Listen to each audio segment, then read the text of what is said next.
Well, at the end of a very tough 3-game week, that is exactly what Oxford United needed. Full time at Grenoble Road, Oxford United won, Millwall won. A very big point in what could be a very important month for Oxford United's survival in this championship. Let's have a chat. So yes, like I said, it finished Oxford United 1, Millwall 1 at Grenoble Road at the beginning of a very important month for Oxford United. We've got some big games that really we need to be looking at getting 3 points in, but we'll have a chat about that a little later on because of course we need to focus on the game we saw yesterday. Lineup as per usual. Jamie Cumming started in goal, Sam Long and Greg Lee as the fullbacks, Kieran Brown and Elliot Moore retaining their spots as the 2 centre-backs. Very interesting system from Des. Ruben Rodriguez dropped out, Matt Phillips starting on the right hand side, Shami Poiheta on the left, Cameron Brannigan and Will Volks as the 2 deeper central midfielders, and then Tyler Goodrham behind Dane Scala in the 10 where I've been calling for him for the past couple of games. Certainly interesting lineup from Des. I think out of possession it was more of this 4-4-1-1 in possession, more of a standard 4-3-3 with the, as ever, as we always talk about, that staggered midfield. Look, in terms of Millwall's side, obviously there's a couple of players we're familiar with. Obviously Femi Aziz, former Reading man, but you know, Coburn, Honeyman, Essie, you know, these are all players that can cause threat, and I think it's fair to say that this 11, from Millwall perspective, from what I've been seeing from their fans, they were pretty happy with. Some of the changes that Neil Harris made later on in the game, they weren't too much a fan of. But again, we'll come to the subs as per usual in a little bit. Looking at this first half, so as usual, the momentum chart, not an awful lot happened kind of in that first, let's say, kind of 20 minutes for either side, really. Oxford started ever so slightly better in the opening kind of 5, I'd say. There was definitely, it's interesting, at the end of 3-game weeks, we usually see teams kind of taper off. We saw that, of course, the end last season, when we had, I think it was, wasn't it, Peterborough, Lincoln and Stevenage, I think it was, in the span of a week. It was definitely Lincoln and Stevenage, I can't remember who the team was before then. But, you know, we often see that's kind of, you know, you start so electrically the first game and then you kind of go down. But it's interesting, we've seen the opposite this week. It's kind of, you know, performance level was bang average, if not even worse, from Oxford United against Middlesbrough. Sheffield United, there was some improvement, and then I think a markedly better performance this week than we saw last week. First real chance of any note being this one in the 18th minute from Tyler Goodrham. Nice ball played forward, I believe, to by Cameron Brannigan. Shemi Poiheta is offside, so he has to take the ball, manages to get within, you know, 15 yards of goal, has a strike, and it's well saved by the Millwall keeper. A decent effort from Goodrham, and you know, it's funny because he said in the post match that he thought that one was going to go in the back of the net, and he didn't think he'd score the earlier one. So you never know with those kind of shots. But yeah, and then Millwall, as you can see, a lot of chances. They start to really rack up kind of late on in the game. A lot of sustained pressure from Millwall. As we've seen from a couple of sides, this game very much did remind me of the West Brom game in both the opposition performance and our performance in the respective halves. A lot of efforts from Millwall.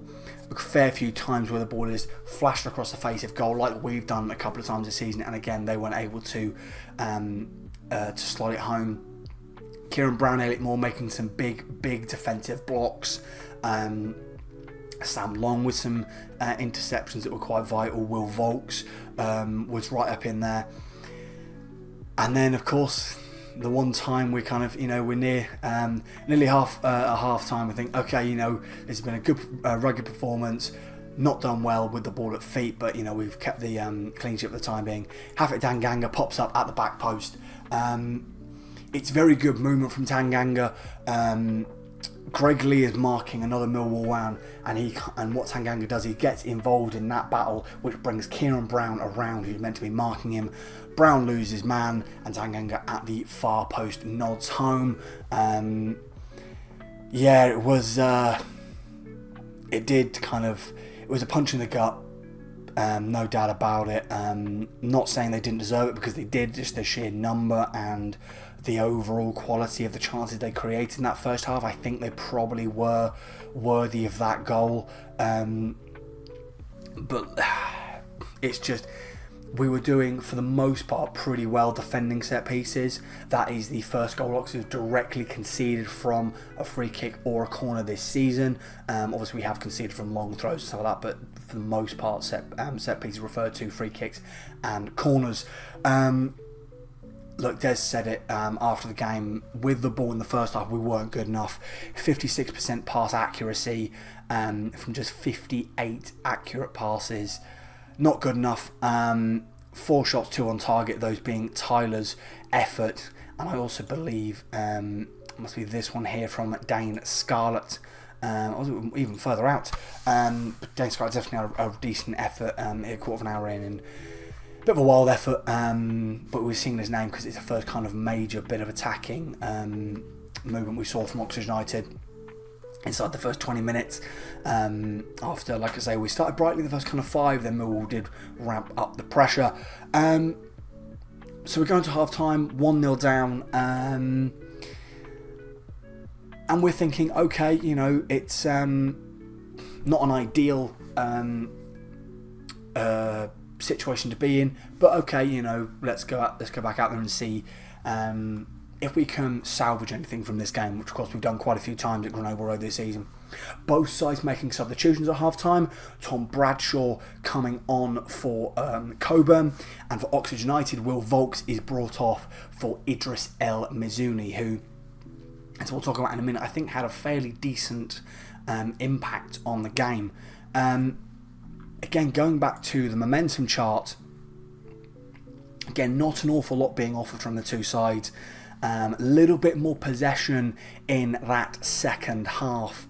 It was evidence that Des had been kind of got into him and said, look, we need to be better with the ball. We need to be, you know, we need to take our chances when they come. And a real stark difference, because Millwall having just one attempt in the second half, that being from Bradshaw from a header after the ball is whipped in by, I think it's Femi Aziz, and yeah, it's not a great header, but it's well blocked, and yeah, it's Millwall were really, for the most part, their attacking output was nullified, and you know, we got control of the ball a lot better, we were using it a lot better. Interesting that, as you can see here, we missed our big chance of this second half, which I believe would be this one from Ruben Rodriguez. Ball comes across from Matt Phillips, and it seemed there was a bit of a panic from Oxford United players, kind of take the shot to win the game, and Ruben spoons it wide. I think that is the big chance missed, but Starboy, you know, he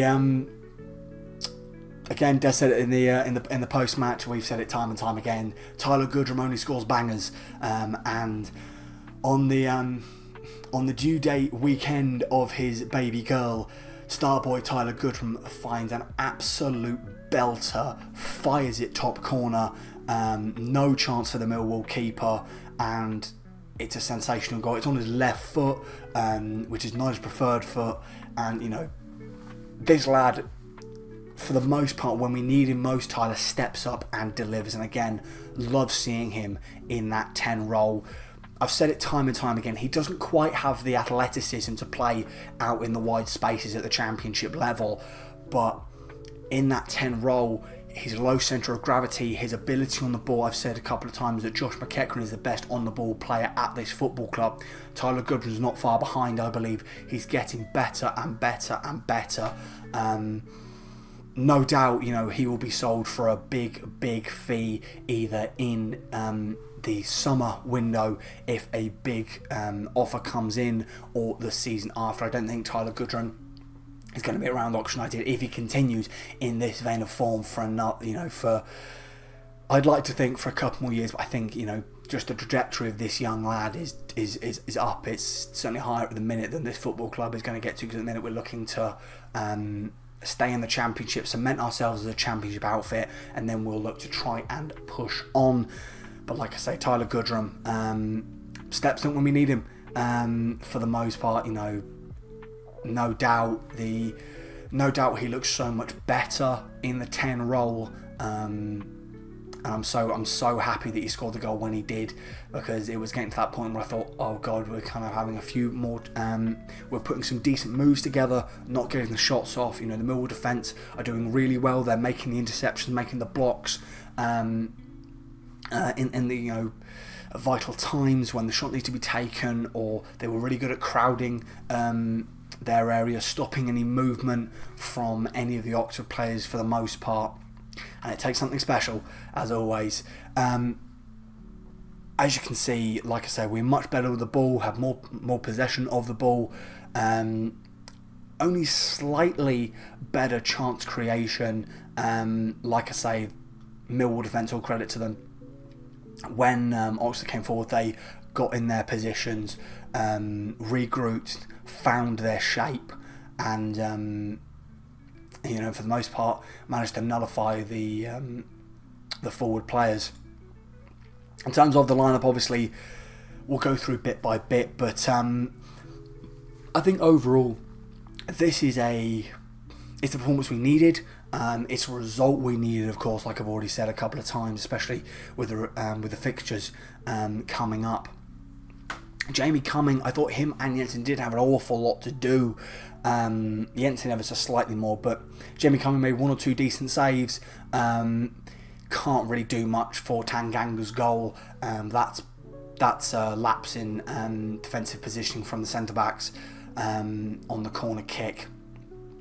Not an awful lot Jamie could do, and it's kind of a steady performance from Jamie Cumming, even though I'm sure he will be frustrated not to have his clean sheet.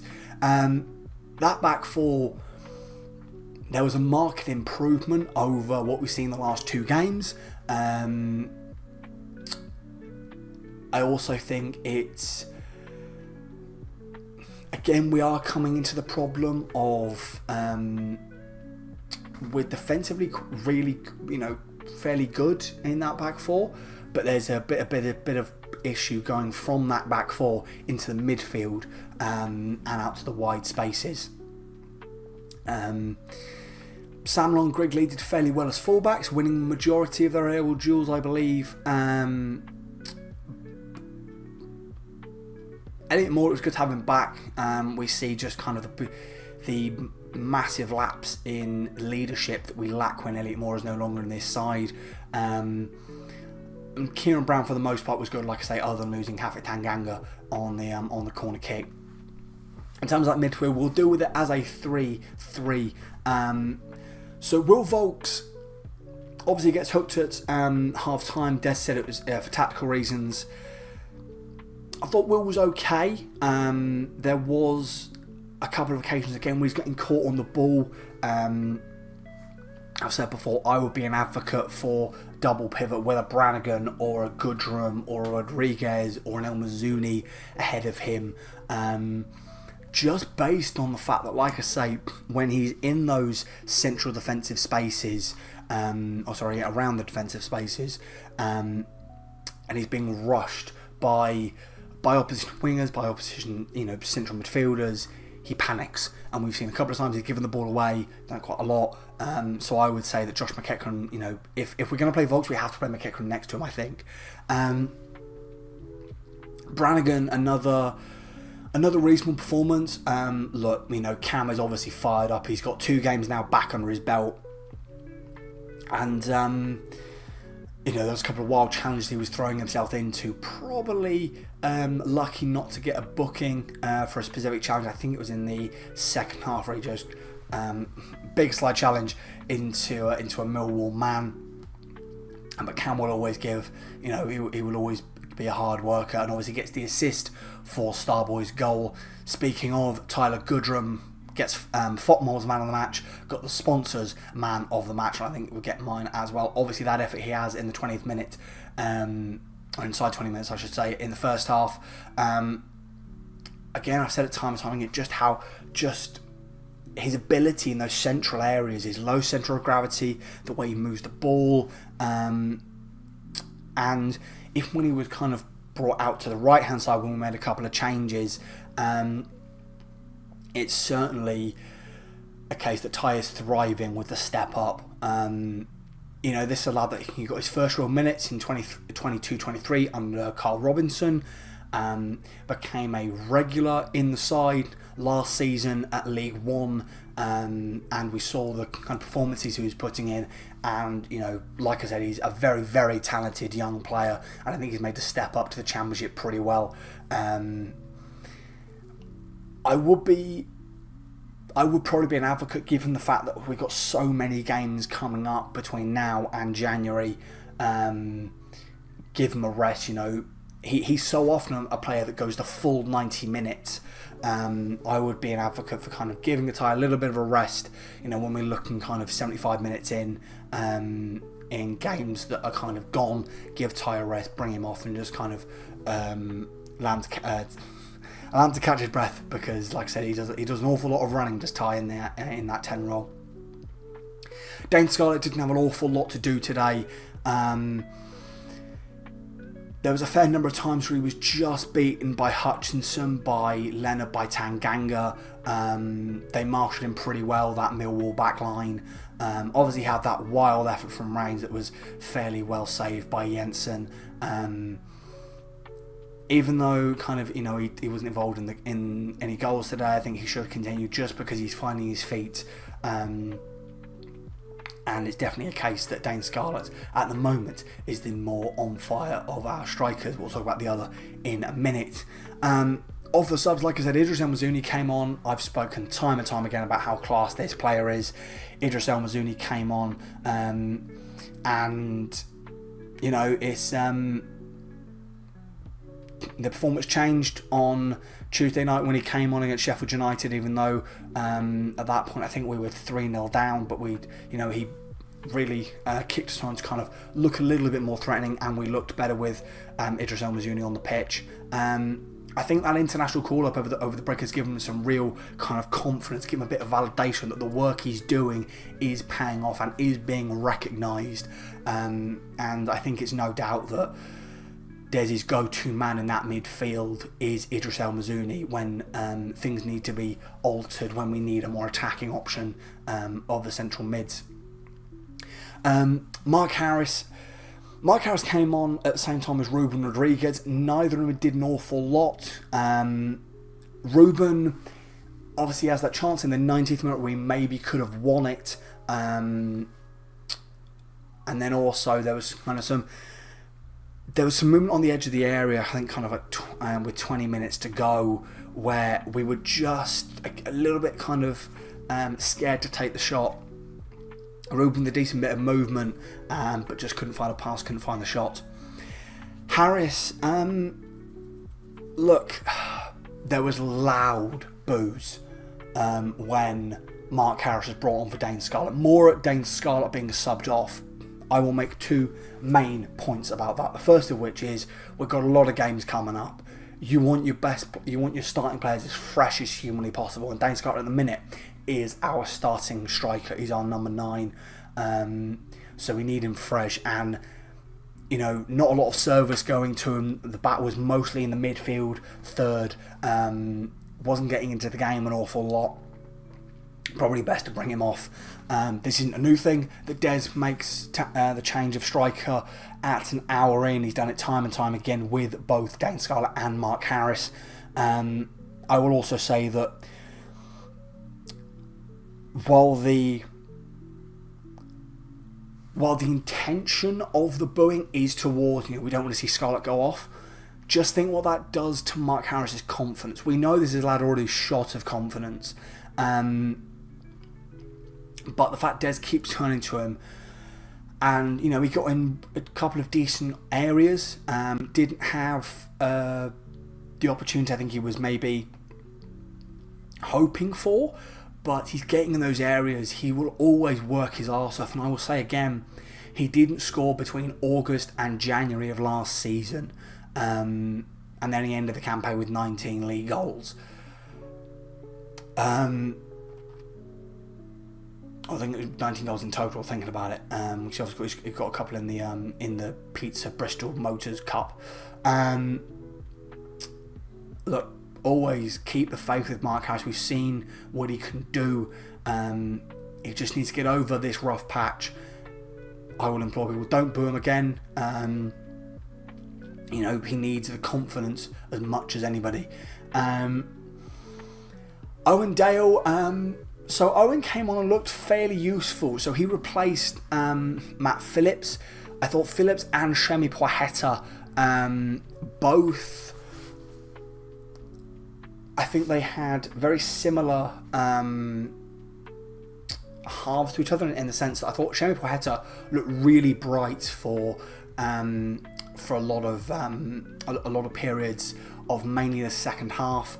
He had moments in the first half where he was kind of getting past his man. So a lot of discourse online about him being a passenger. I don't agree. He's getting involved in the defensive side of the game to a certain degree. Obviously not as much as I would like, but he is getting involved in the defensive side of the game, which is what you need when you've got pretty rapid, skillful wingers coming at your fullbacks. Matt Phillips, obviously his lack of pace is a real problem.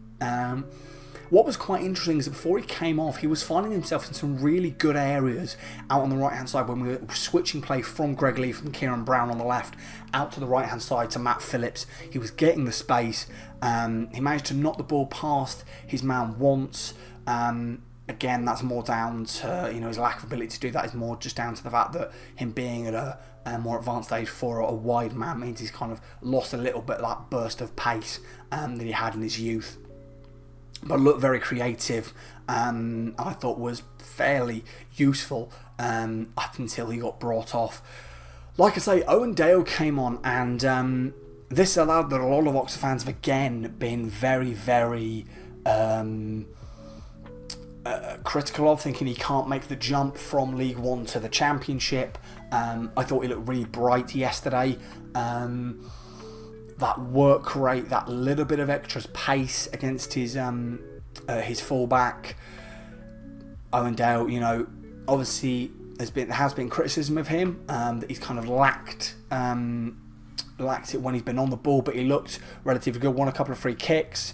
You can never, much like Mark Harris, you can never doubt Owen Dale's commitment and his work ethic to this football club. He will always give 100%, even if he's only on for 20 minutes as he was on Saturday. And then Will Goodwin came on with 10 minutes left. Goodwin didn't see an awful lot of the ball, but he found himself, he made himself a nuisance to that Millwall back line. Obviously his height is a major asset from set pieces. Which, by the way, I should say set pieces. So it's Tyler Goodrham has been on set pieces recently. So much improved over Wolves, much improved over Cameron Brannigan, I should say.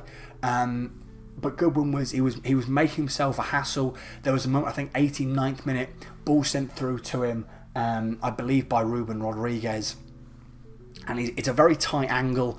I think it gets blocked. As he tries to put the ball across, but a big but minimal contribution from Will Vox. He made himself very, very like I say, put himself about a bit. I'm struggling to find my words here, as you can probably tell.